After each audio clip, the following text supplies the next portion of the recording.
दोस्तों मैं आशा करता हूँ आप सब लोग ठीक होंगे, सेफ़ होंगे। दोस्तों आज हम इस वीडियो में गलिवर ट्रैवल बुक 3 को डिस्कस करेंगे। दोस्तों ये एक नावल है और इंग्लिश ऑनर्स के थर्ड सेमेस्टर में इंक्लूड है। तो आज हम इस वीडियो में गलिवर ट्रैवल जो नावल है उसको डिस्कस करेंगे बुक 3, क्योंकि आपके इंग्लिश ऑनर्स में थर्ड सेमेस्टर में CBCS कोर्स में ये बुक 3 इंक्लूड है। दोस्तों एक नावल है तो बुक 3 में टोटली 11 चैप्टर्स है, तो 11 चैप्टर्स एक वीडियो में समझाना थोड़ा संभव नहीं होगा, और मैं अगर समझा भी दूंगा तो आपको पूरी तरह से समझ में नहीं आएगा। तो मैं ये नावल 2 वीडियोस में कंप्लीट करूंगा। आज इस वीडियो में हम चैप्टर 1 से लेकर 4 तक डिस्कस करेंगे, और नेक्स्ट वीडियो में चैप्टर 5 से लेकर 11 तक डिस्कस करेंगे। तो चलिए वीडियो को स्टार्ट करते हैं, लेट्स बिगिन। दोस्तों वीडियो को स्टार्ट करने से पहले प्लीज़ सब्सक्राइब कीजिए, अगर अभी तक अपने चैनल को सब्सक्राइब नहीं किया है तो प्लीज़ सब्सक्राइब कीजिए। और चलिए वीडियो को स्टार्ट करते हैं, लेट्स बिगिन। दोस्तों गलिवर ट्रैवल बुक 3 में अगर फर्स्ट चैप्टर की हम बात करें तो फर्स्ट चैप्टर में गलिवर्स के बारे में बताया गया कि एक एडवेंचरस कैरेक्टर है, और गलिवर को सेकंड वॉयज से आने के 10 दिन हुए हैं। उसके बाद गलिवर को एक न्यू ऑफ़र आता है ईस्ट इंडीज़ में जाने के लिए थ्रू शिप।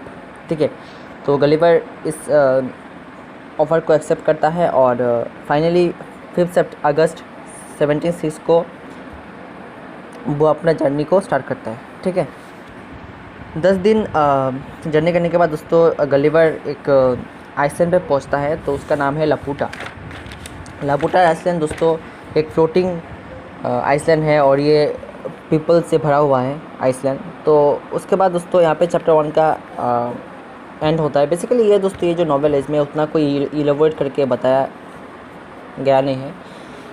तो चैप्टर 2 में हम देखते हैं कि गलिवर ट्रैवल लापुटा के जो लोग हैं उनके बीच में है, और गलिवर को उन जो लोग हैं लापुटन्स जो है उनको बहुत ऑड लगता है, क्योंकि उनके जो सर है वो झुके हुए हैं, उनके जो एक आइस है वो ऊपर की तरफ है, उनके जो ड्रेसेस है वो इमेजेस से भरे हुए हैं by music instruments and mathematics के जो इमेजेस है उससे डिज़ाइन है।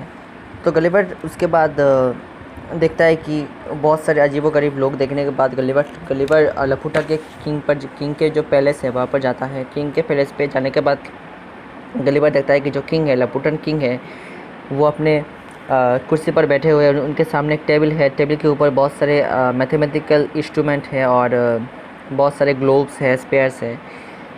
तो गलिवर को देखकर समझ में आता है कि यहाँ जो लापुटन्स है वो बहुत ही ऑब्सेस है, मतलब बहुत ही इंटरेस्टेड है मैथमेटिक्स में और म्यूज़िक में। ठीक है, उसके बाद दोस्तों गलिवर को according to the order of the king Gulliver को एक रूम दिया जाता है पैलेस में, और गलिवर उसके बाद गलिवर किंग के साथ डिनर करता है। डिनर भी डेकोरेटेड था through by musical instruments and जो मैथमेटिकल जो भी इंस्ट्रूमेंट्स था उससे डेकोरेटेड था डिनर। तो गलिवर डिनर करता है किंग के साथ। उसके बाद किंग एक पर्सन को भेजते हैं गलिवर को टीच करने के लिए art of music and musical instrument के जो भी आर्ट है उसको समझाने के लिए किंग एक आदमी को गलिवर के पास भेजते हैं। ठीक है, उसके बाद दोस्तों गलिवर कुछ दिन लापुटा में रहता है। उसके बाद गलिवर को पता चलता है कि ये जो आइसलैंड है ये बेसिकली एक फ्लोटिंग आइसलैंड है, इसका नाम है लापुटा का दोस्तों मतलब है ओरिजिनल इसका मतलब है कि जो लाप है LAP, इसका मतलब है दोस्तों हाई, और उठा का मतलब है गवर्नर। ठीक है, इसका तो ये दोस्तों इसका नाम मीनिंग है, लापुटा का मीनिंग है हाई गवर्नर। ठीक है, उसके बाद दोस्तों गलिवर समझ में आता है कि जो लापुटियन है बहुत ही मैथमेटिक्स में एक्सपर्ट है, लेकिन गलिवर को देखकर और लगता है कि जितने भी लापुटन में जितने भी हाउसेस है उनका एक भी मतलब होम का हाउस का राइट एंगल में नहीं बना हुआ है, उनका कोई भी एंगल सही दिशा में नहीं है। तो गलिवर को देखकर बहुत ही और लगता है, क्योंकि वो बहुत ही इंटरेस्टेड है मैथमेटिक्स में, उनके पास नॉलेज है, लेकिन उनके पास प्रैक्टिकल जियोमेट्रिकल नॉलेज नहीं है। क्योंकि अगर उनके पास प्रैक्टिकल जियोमेट्रिकल नॉलेज होता तो उनके घर भी एक्यूरेट एंगल में बने हुए होते। तो गलिवर ये देख के बहुत ही चौंक जाता है कि वो बहुत ही इंटरेस्ट है मैथ्स में, लेकिन फिर भी उनका कोई प्रैक्टिकल जियोमेट्रिकल नॉलेज नहीं है। गलिवर के ड्रेस का मेजरमेंट लेता है एक टेलर, लेकिन बाद में जाकर टेलर गलीवर को बहुत ही इल फिटिंग ड्रेस प्रोवाइड करता है। ऐसे दोस्तों पता चलता है कि उनके पास प्रैक्टिकल जियोमेट्रिकल नॉलेज नहीं है, क्योंकि गलीवर का जो क्लॉथ का मेजरमेंट उस टेलर ने लिया था उसने बहुत ही कम्प्लेक्स ज्योमेट्री यूज़ करके लिया था, लेकिन फिर भी जब उसने उस क्लॉथ को डिलीवर किया गलीवर को तो बहुत ही इल फिटेड था, मतलब गलीवर को फिट ही नहीं हो रहा था। ठीक है, उसके बाद दोस्तों गलीवर देखता है कि लपुटियन म्यूज़िक में भी बहुत इंटरेस्टेड है, लेकिन म्यूज़िक उनके माइंड में कोई पीस नहीं है, उनके माइंड में कोई रिलैक्सेशन नहीं है जो म्यूज़िक का मेन पर्पस है। क्योंकि दोस्तों जो लपुटियन जो लोग हैं, जो मैन है, वो बहुत ही टेंस रहते हैं अपने वाइफ्स को लेकर। उनकी वाइफ बहुत ही सेक्सुअल क्रिएचर है वो, और मतलब हमेशा अपने हस्बैंड को चीट करते हैं और दूसरे मर्दों के ऊपर उनका अट्रैक्शन रहता है। ठीक है, उसके बाद दोस्तों गलीवर यहाँ पे चैप्टर 2 का एंड होता है। चैप्टर 2 में दोस्तों गलीवर बहुत ही मतलब चैप्टर 3 में गलीवर को बहुत ही कुछ पता चलता है इस लपुटा आइसलैंड के ऊपर। गलीवर को पता चलता है कि ये जो लपुटा आइसलैंड है वो 10,000 एकड़ में फैला हुआ है। ये परफेक्टली सर्कुलर है और इसका जो डायमीटर है वो 7837 यार्ड्स है और ये 300 यार्ड थिक है। और जो लपुटा के नीचे एक अनब्रेकेबल एक स्टोन है जिसके ऊपर बहुत सारे मिनरल्स ऑलरेडी हैं। ये सब दोस्तों जानने के बाद गलीवर यहाँ पर दोस्तों चैप्टर 3 का एंड होता है और गलीवर को ये भी पता चलता है कि जो लपुटा आइसलैंड है वो एक मैग्नेट के द्वारा मूव करता है। अगर लपुटा को मूव करना है तो किंग के ऑर्डर के बाद जो एस्ट्रोनॉमर्स हैं, जो लपुटियन एस्ट्रोनॉमर्स है, वो इस आइसलैंड को मूव करते हैं थ्रू ए मैग्नेट।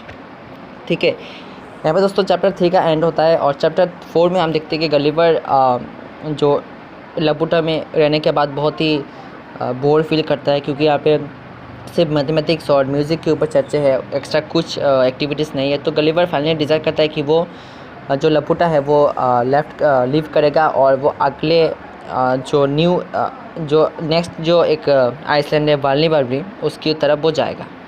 दोस्तों उसके बाद किंग जो है वो गलीवर को प्रेजेंट करते हैं कुछ गिफ्ट, जैसे कि 200 पाउंड के वैल्यू का एक प्रेजेंट उनको वो गिफ्ट करते हैं। उसके बाद लेटर ऑफ रिकमेंडेशन उसको देते हैं और किंग गलीवर को बोलते हैं कि वो अगर वाल्नीबार्बी जा रहा है तो वो लॉर्ड मुनोदी के हाउस पे रह सकता है, और अगर गलीवर उनके पास लेटर ऑफ रिकमेंडेशन को देगा तो मुनोदी जो है वो गलीवर को अपने घर में स्थान देंगे।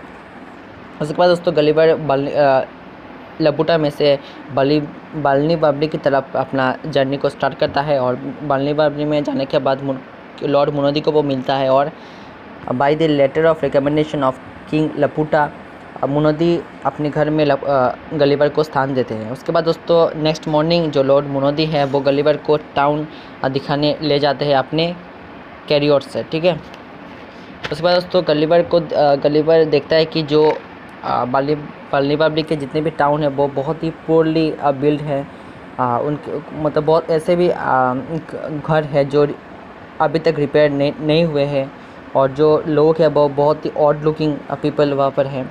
तो गलीवर ये सब देखने के बाद फाइनली लॉर्ड मुनोदी के इस्टेट पर जाता है, लेकिन लॉर्ड मुनोदी का दोस्तों जो इस्टेट है वो बहुत ही वेल बिल्ड है और देखने में लगता है कि बेस्ट आर्किटेक्चर से बना हुआ है। ठीक है, तो जब दोस्तों गलीवर मुनोदी को पूछता है कि वाल्नीबार्बी के बाकी हाउस इतने बुरी तरह से क्यों बने हुए हैं, तो मुनोदी बोलता है कि 40 साल पहले एक ग्रुप ऑफ लगाडोस मतलब वाल्नीबार्बी के कुछ लोग लपुटा में गए थे। लपुटा में जाने के बाद वो कुछ न्यू मैथमेटिक्स और म्यूज़िक के कुछ न्यू इंस्ट्रूमेंट सीख कर आए। उसके बाद उन्होंने ठीक किया कि जो नॉलेज मैथमेटिक्स के जो नॉलेज उन्होंने लपुटा से सीख कर आए हैं उसको यूज़ करके वो वाल्नीबार्बी को न्यू तरीके से बनाएंगे। जो उनकी जितने भी आर्ट है, जितने भी साइंस है, न्यू तरीके से बनाएंगे और इसके द्वारा जो वाल्नीबार्बी के जो हाउस है वो बहुत ही ऑड लुकिंग है, क्योंकि उन्होंने नॉलेज यूज़ किया था लपुटा का नॉलेज को। ठीक है दोस्तों, ये करने के बाद फाइनली तो उसके बाद दोस्तों जो लॉर्ड मुनोदी है वो जो गलीवर को ये भी बोलते कि बालनी बाबरी में एक एकेडमी है, जिस एकेडमी अजीबोगरीब एक्सपेरिमेंट चलते रहते हैं। तो फाइनली गलीवर डिसाइड करता है कि वो उस एकेडमी में विज़िट करेगा और उसके बाद दोस्तों गलीवर एकेडमी में विज़िट करना स्टार्ट करता है। दोस्तों आज हम इस वीडियो में चैप्टर 4 तक ही डिस्कस करेंगे और नेक्स्ट वीडियो में हम चैप्टर 5 से लेकर 11 तक डिस्कस करेंगे। ठीक है, अब दोस्तों आज के लिए इतना ही। गुड बाय, अच्छे रहिए, स्वस्थ रहिए। अगर आपको फिर भी कोई डाउट है आप मुझे कमेंट सेक्शन में बोल सकते हैं। तो गुड बाय दोस्तों, अच्छे रहिए, स्वस्थ रहिए।